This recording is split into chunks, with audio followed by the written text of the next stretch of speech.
Good morning students. History के chapter 1 का आज हमारा टॉपिक है कॉलोनीज। ये कॉलोनियल क्या होता है, ये उपनिवेश क्या होता है। देखिए, जब भी कभी कोई कंट्री किसी दूसरी कंट्री पर सोशल, कल्चरल, इकोनॉमिकल या पॉलिटिकल किसी भी तरीके से अपने हिसाब से कंट्रोल करके चलाती है तो वो कंट्री उस मेन कंट्री की कॉलोनी कहलाती है, यानी उपनिवेश कहलाती है। जैसे ब्रिटिशर्स जब इंडिया आए थे तो उन्होंने भारत की सोसाइटी पर भी कब्जा किया, भारत के कल्चर पर भी कब्जा किया, भारत की इकोनॉमी को भी चेंज करने की कोशिश की और साथ ही साथ पॉलिटिक्स में भी काफ़ी ज़्यादा बदलाव किया। तो इस तरीके से जो इंडिया था वो ब्रिटिशर्स की कॉलोनी बन गया। अब अगला सवाल आता है, हम किस तरह जानते हैं, हमें कैसे पता चलता है कि ये सब चीज़ें इस तरीके से हुई थी। हम सभी जानते हैं कि किसी भी चीज़ की राइटिंग जो होती है वो बहुत ज़्यादा इंपॉर्टेंट होती है। अंग्रेज भी इस चीज़ को मानते थे कि जो राइटिंग है या लिखना है, कोई भी आपकी घटना हो रही है, जैसे हम सभी घर का एक हिसाब बनाते हैं कि यार आज हमारे घर में इतना खर्चा हुआ, इस महीने हमने इतनी फीस दी, या इस महीने हमने इतना खर्चा किया, इस महीने हम इतना ज़्यादा हमने टूर किया, या इस महीने हम ये वाला प्रोडक्ट खरीद कर लाए। तो मीन्स एक हम लोग अपना बजट बनाते हैं। सेम ऐसी जो हिस्टोरियंस हैं, जो अंग्रेज थे, उन्होंने क्या किया था, उन्होंने हर एक चीज़ का उन्होंने रिकॉर्ड बनाना शुरू किया था कि वो कब आए थे, कब कौन सी पॉलिसी लागू की थी, कब उन्होंने कौन सी अचीवमेंट की थी, कब कौन से राजा को उन्होंने आगे बढ़ाया था, कब कौन से आंदोलन को उन्होंने दबाने की कोशिश की थी। मीन्स वो सारी सारी चीज़ें, कौन सा एक्ट कब पारित किया गया था, मतलब सारी सारी चीज़ों को वो लोग हर उस चीज़ को लिख कर रखते थे, क्योंकि उन्हें लगता था कि लिखना बहुत ज़्यादा ज़रूरी है। और देखो ना, अगर वो नहीं लिखते तो क्या आज हम ये पढ़ पा रहे होते? कोई मतलब नहीं था। उनके लिए बेसिकली इसका रीज़न क्या था कि वो चाहते थे कि जब भी कभी ऐसी चीज़ें हों या जब भी कभी कोई चीज़ हमारे पास रिटर्न में होती है तो उस पर जो डिबेट्स होते हैं, उस पर डिस्कशंस होते हैं, वो एक फैक्ट के साथ हो सकते हैं। तो उनको ये भी लगता था कि जितने भी इंपॉर्टेंट डॉक्यूमेंट्स हैं उन सभी को इकट्ठा करके रखना चाहिए। तो उन्होंने क्या किया कि अपने हर एक गवर्नमेंट ऑफिस में एक डॉक्यूमेंट रूम बनाया। अब चाहे आप तहसील का ऑफिस ले लो, चाहे आप कलेक्ट्रेट का ऑफिस ले लो, चाहे आप कोर्ट का ऑफिस ले लो, चाहे पुलिस स्टेशन का ऑफिस ले लो, चाहे आप किसी एजुकेशन बोर्ड का ऑफिस ले लो, मतलब हर जगह पर एक डॉक्यूमेंट रूम वहाँ पर होता था। और इसके अलावा जो मोस्ट इंपॉर्टेंट डॉक्यूमेंट्स थे उनको बचाने के लिए इन्होंने म्यूजियम्स और अपने जो आर्काइव्स होते हैं वो सब चीज़ें इन्होंने बनाई।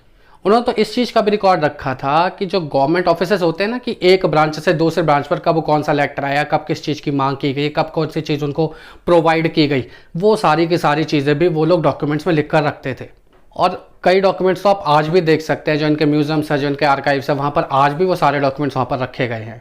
इनको लिखने के लिए ना वो कैलीग्राफर्स रखते थे। कैलीग्राफी बेसिकली एक बहुत सुंदर जो हैंड राइटिंग होती है, उसके जो परफेक्ट या जो इसके जो स्पेशलिस्ट लोग होते थे उनको अपॉइंट करते थे बाकायदा। उनका काम खाली इतना था कि जितने भी डॉक्यूमेंटेशंस हैं इन सभी को एक सुंदर सी राइटिंग में सजा कर रखा जाए।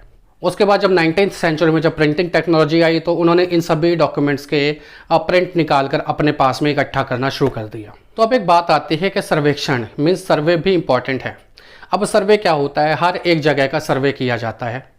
जैसा हम सभी जानते हैं, जब भी कभी हमें सेंसस हमें नोट करना हो या फिर हमें नोट करना कि भारत में कितने लोग रहते हैं, कितने लोग पैदा हुए, कितने लोगों की मृत्यु हुई, तो इन सब चीज़ों को जब हम नोट करने की कोशिश करते हैं तो ये सब एक सर्वे के हिसाब से ही होता है। जैसे जब भी कभी हम कोई फॉर्म वगैरह भरते हैं, किसी भी चीज़ का फॉर्म, चाहे हम स्कूल के एडमिशन का फॉर्म भर रहे होते हैं, तो वहाँ पर हम नाम लिखते हैं, पापा का नाम लिखते हैं, मम्मी का नाम लिखते हैं, उनका ऑक्यूपेशन लिखते हैं, घर में हमारे कितने फैमिली मेम्बर्स हैं ये लिखते हैं।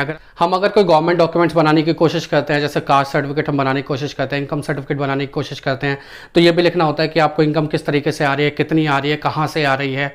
तो ये सब कुछ बेसिकली एक सर्वे का पार्ट है। तो ऐसे में साइंस के भी सर्वे होते थे, आर्कियोलॉजी के भी सर्वे होते थे, हमारे जो फॉरेस्ट होते हैं उनके भी सर्वे होते थे, मतलब बहुत सारे सर्वेस किए जाते थे। अगला टॉपिक निकल के आता है कि ऑफिशियल रिकॉर्ड हमें क्या नहीं बताते।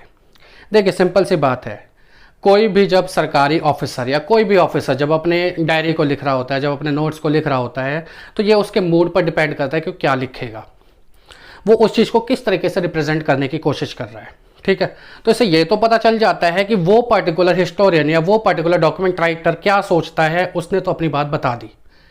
लेकिन अब इससे आम लोगों की ज़िंदगी में क्या हो रहा है ये तो किसी को पता ही नहीं है। उन्होंने ये तो बता दिया कि यार इस पर्टिकुलर पॉलिसी को लागू किया गया है इस पर्टिकुलर तारीख को, लेकिन उस पॉलिसी को लागू होने के बाद लोगों को क्या क्या परेशानी हुई या क्या क्या उनको फैसिलिटीज़ मिली, इन सब चीज़ों के बारे में कोई बातचीत उन डॉक्यूमेंट से तो कम से कम पता नहीं चलती। तो अब जब हमें जाननी होंगी ये सारी बातें, तो अब हमें कहाँ देखना होगा? अब हमें देखना होगा उस पर्टिकुलर जगह पर रहने वाले लोगों की किताबों को। सरकारी रिकॉर्ड्स नहीं, हम देखेंगे जो जितने भी बड़े बड़े लोग हैं उन्होंने अपनी आत्मकथाएं लिखी होती है, अपनी ऑटोबायोग्राफी लिखी होती है, किसी की बायोग्राफी लिखी होती है, कोई अपनी ट्रैवलिंग के ब्लॉग्स वगैरह लिखता है, कोई अपनी खुद की पर्सनल डायरीज बनाता है, कोई अपनी तीर्थ यात्रा कोई कर रहा होता है, किसी पिलग्रिम्स में जा रहे होते हैं, तो उस समय के रिकॉर्ड्स को देखा जाता है। उन सारे रिकॉर्ड्स को कलेक्ट करने के बाद ये चीज़ पता चलती है कि उस समय के लोग किस तरीके से अपने जीवन को जी रहे थे। लेकिन यहाँ पर भी एक ड्रॉबैक है। यहाँ परेशानी क्या है कि लिखेगा तो वही जिसे पढ़ना लिखना आता है। अब अनपढ़ इन चीज़ों के बारे में क्या सोचता है, इसके बारे में तो किसी को भी नहीं पता चल पाएगा। मतलब जो गरीब लोग थे या जो लोग ऐसे लोग थे जो सड़कों पर अपना जीवन जीने को मजबूर थे, उन लोगों को क्या परेशानी हो रही थी उसके बारे में हमें इससे पता नहीं चल पाता कम से कम। तो स्टूडेंट्स, ये था पूरा chapter how, when and where का। अब हम नेक्स्ट वीडियो में बात करेंगे इन चैप्टर्स के क्वेश्चन आंसर्स की। हम वहाँ पर ये देखेंगे कि कौन कौन से क्वेश्चन का जो आपके टेक्सचुअल क्वेश्चंस है उनके किस किस तरीके से आप आंसर्स को राइट करेंगे। तो आज की वीडियो के लिए बस इतना ही। मिलते हैं आपसे नेक्स्ट वीडियो में। Bye bye.